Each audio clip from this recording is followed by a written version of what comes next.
Welcome to week 5 of Joyful Journeys. Our participants are halfway through the season at this point, and this week they are focused on how they all shine. Today, we are joined by Marie Hamilton, who has turned her love for fashion into her mission, enriching the lives of the blind, visually impaired, and disabled so that they may become the best versions of themselves through fashion. Welcome, Marie. Hi, thank you. Thank So you. tell us a little bit about yourself, the work you do as a personal stylist, and your philosophy celebrating individuality. Okay, well, my name is Marie, and let's start off by saying, well, I grew up in the fashion industry. My mother was a professional model.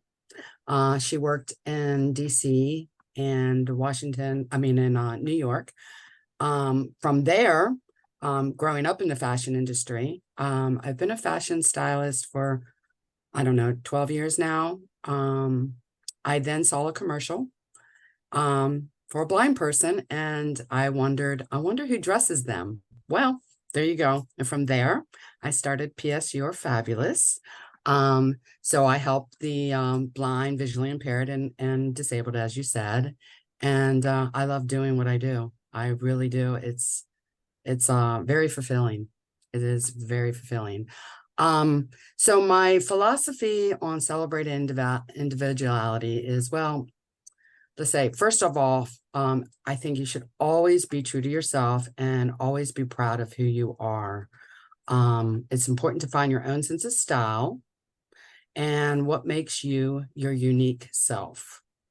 It's always great to share these ideas with your friends, and you can also ask your parents how they view your uniqueness and style. I love that. And that is definitely something that we try to teach our Girls on the Run participants, that being them is the best person that they can be, and each of their unique personality traits, everything that makes them uniquely them, is what makes them the best.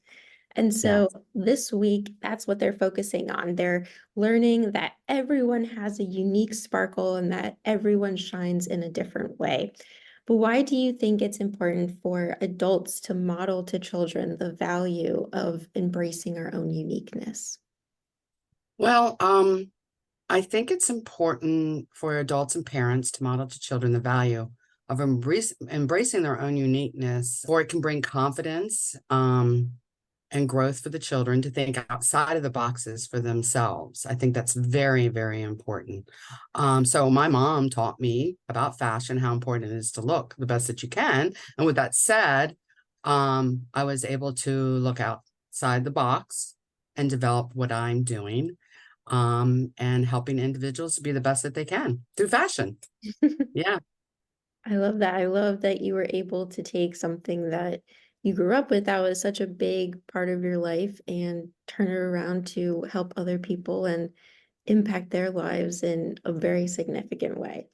Yeah, yes. Yes, it's amazing. Growing up and what your parents can teach you is very important. Yes. Mhm. Definitely. Another facet of this week's lessons is the importance of not dulling anyone's sparkle, which is so important when we're trying to foster a community of true inclusion. And why can you just speak on the importance of embracing embracing those who society might see as different, or someone who's differently abled, and why it's so important to just look past that, include them, everything. Yes. Well, we live in a world that has definitely different individuals with different abilities. Instead of making judgment on them, we need to embrace their differences. We can learn so much from each other. We should ask and listen and embrace their differences. And we have to learn, we can learn so much from like I did with the blind. And it has taught me never to judge a book by its cover. It has, the individuality is so important. And you learn so much from just listening and embracing that instead of making judgment on it. It's very, very important. Yes. Do you have any stories or favorite memories of people that you've helped that they've either shared what a difference it made in their lives, or just kind of any of those feel-good stories? Wow, I probably have a lot. what I do. There's a couple that um stand out. Um, so working with the blind, had never done this before, had never been around a blind person. So I'll never forget the first time I put this woman in a dress. She wanted a dress for Easter. And so when I worked regularly with people who are not have any disabilities, you know, I put outfits together and they'd come out of the dressing room and they would stand proud and look in the mirror and, all that stuff. But not knowing how people who are blind would react.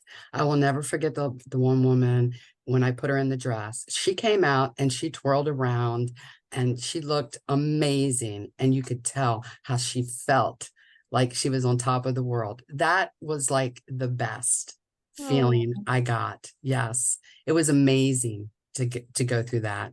And I love doing it. I do. And it does make a difference. It doesn't matter the disabilities that people have.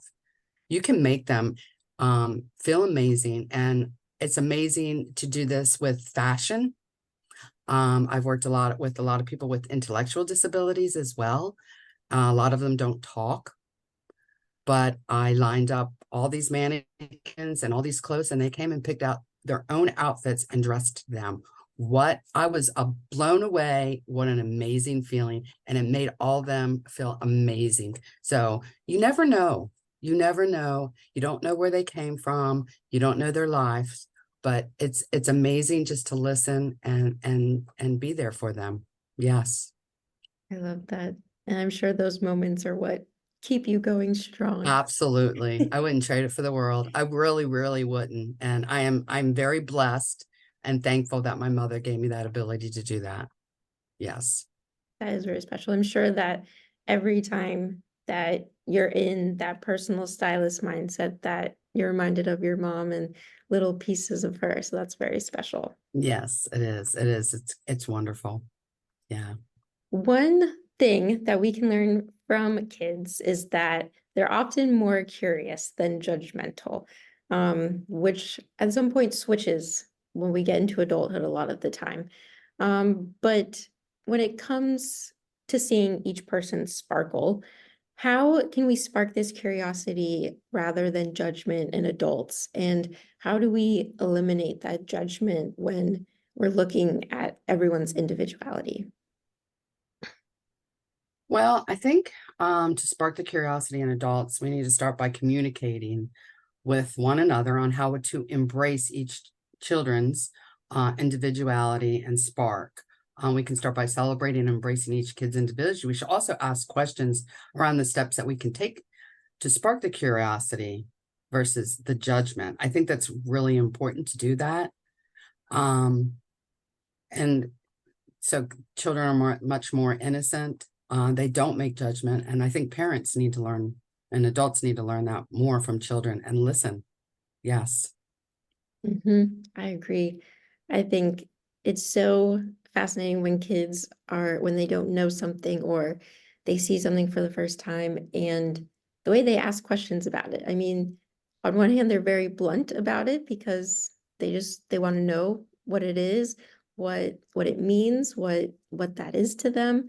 Um, and I think that is definitely something that we as adults can be reminded of and use in our every day to day instead of seeing something that might look different and thinking and making a judgment on it, but have that kid mindset and think, oh, well, what is it like for that person? What can I do for that person? Those types of mindsets instead. It is, and it's amazing to watch children like that and to do those things because they are more curious. They don't make judgment, and we as adults need to learn that more instead of making it. I had never been around people who have any disabilities, and as I've gotten older and I started doing this, I'm blown away about with it and how people are just people. Most people are really, really good. They are all different, but that's what makes the world go round. And us, embracing that, the differences, we can learn so much and grow into individuals. And that's what we need instead of, everybody following everybody else. We need to have our own sparkle and our, you know, own confidence in order to grow and um and think outside the box, because that's what makes people who they are, and that's what makes our country and the world grow. Yes. I agree. I think it'd be pretty boring if we were all the same and didn't have any uniqueness. I know. And unfortunately, we have the internet and stuff like that. And fortunately, we get a lot of things off of that. And that's not uniqueness. That's everybody thinking the same, or they want everybody to think the same. And we need to not have that so much. And Mhm. just, the kids just need to grow and be themselves through everything, whether it be through fashion or art or sports or whatever it may be. It needs to be themselves and what makes them happy, and not what everybody else is doing. Mhm. That's very, very important. I agree. And I think that's one of one of the great reasons that Girls on the Run is such a great opportunity for kids because it gives them a chance to be pulled away from that screen. It gives them a chance to create their own thoughts, their own beliefs, their own values. And it gives them a safe space to practice those things, practice new mindsets with other kids their ages, and really just gives them a chance to create who they are. I think it's a great thing that you're doing. And I actually recommended you to some people I know that Oh, have children. And I think that I hopefully they'll join, and they're in Virginia too. So they're so we'll see if that wonderful. happens. Oh, well, Yeah, thank 'cause I think you. it's amazing. I think it's a great thing that it's so needed.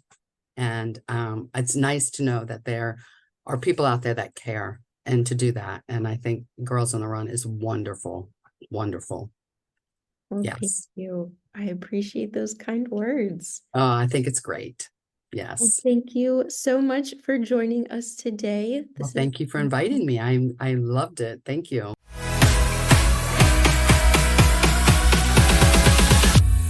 This episode of Joyful Journeys is brought to you by Girls on the Run of Northern Virginia.